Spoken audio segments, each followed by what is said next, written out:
Hello, my name is Karl Schultz, and I'm going to share with you just a little background to a book that I'm just finishing.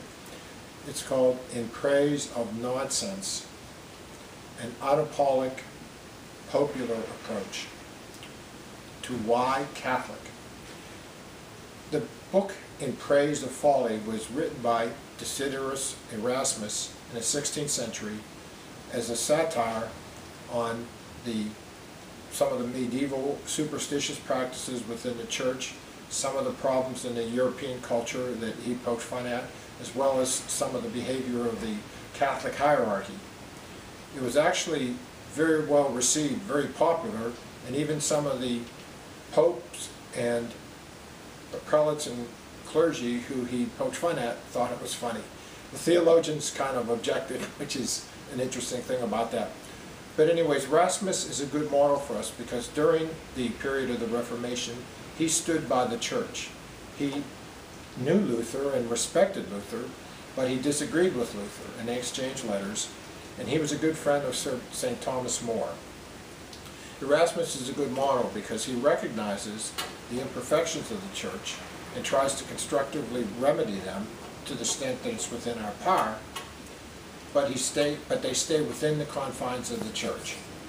So we can see that one of the things that's very important within Catholicism is our unity.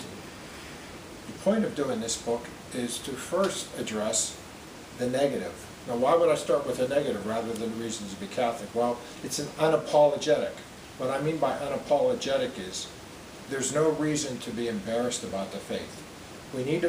But on the other hand, we need to recognize the foibles, the problems, because once you become Catholic, or you get into it, or you've been in Catholic for a long time, you'll run into these things. But you realize that they're present in every Christian denomination, other religions, bureaucracies. It's part of the human condition. So the grass may look greener on the other side, but it's not. And again, the thing about Catholicism is we're united. One holy Catholic and Apostolic Church. We don't split. We work it out within our own communion. We don't air our dirty laundry, hopefully. We work it out internally.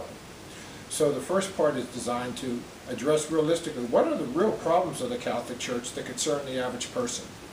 These are very different than what you read in tabloids, what you see on the internet and podcasts and social media.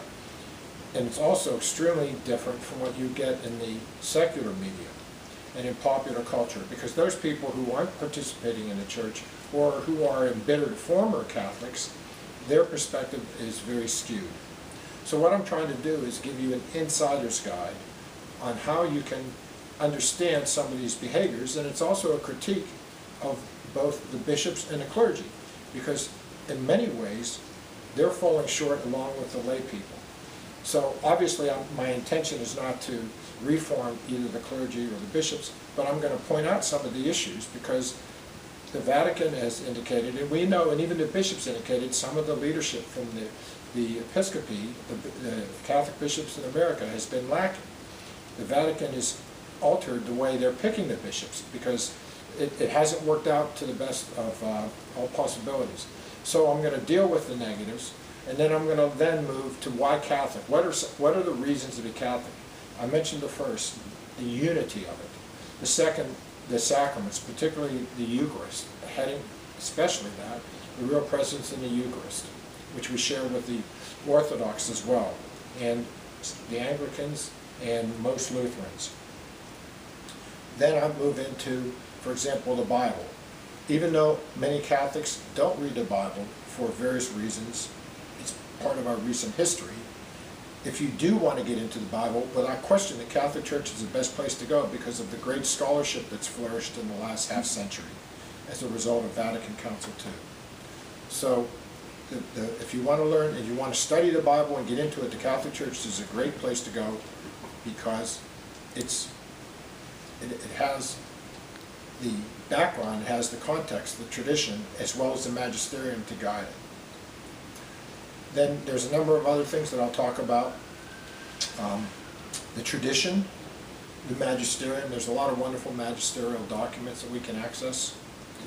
And the culture, the Catholic Church law. I mean, look at art and music, literature, nature, Pope Francis's Laudate Si on the environment. We really look at the whole picture, and the Catholic Church is very human.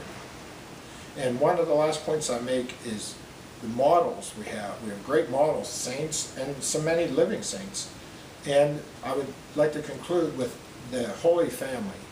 We place great emphasis on them because we hold tightly on to the humanity of Jesus. That's something that there's been heresy since the early church, questioning the humanity of Jesus as well as his divinity. And the ones against humanity are particularly concerning to the church, and that's something we hold to very tightly. And when you read the letters of the popes, you will find that they really emphasize how human Jesus was. And that's one of the fruits of modern biblical studies, is the humanity of Jesus. We can get closer to it through critical tools that help us understand it based on comparison of the different stories as well as external literature. So that's what I'm trying to do. It's meant to help people come to terms with the problems of the church. Okay, they're there. You're going to find similar problems or worse anywhere else, just like in a family. Every family has their problems. But by looking at them and recognizing that we're all part of the problem, and we can do something about it, we can change our own behavior. So that's what I'm trying to do. And then I end on a positive note with why Catholic. When I say unapologetic, what I mean is a missionary approach, evangelistic, like Pope Francis is emphasizing. Let's go out and share the good news. Let's witness by our lives the faith. We don't need to apologize. We don't need to be defensive about it. We don't need to be aggressive about it. We need to be putting it into practice, actualizing it.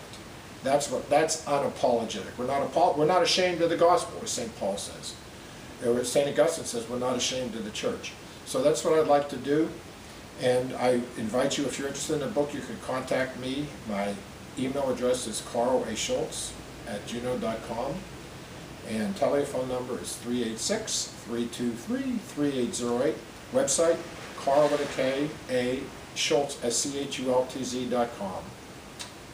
Thank you very much for your kind attention, and I look forward to dialoguing with you about this book and some of my others. Shalom. Peace be with you.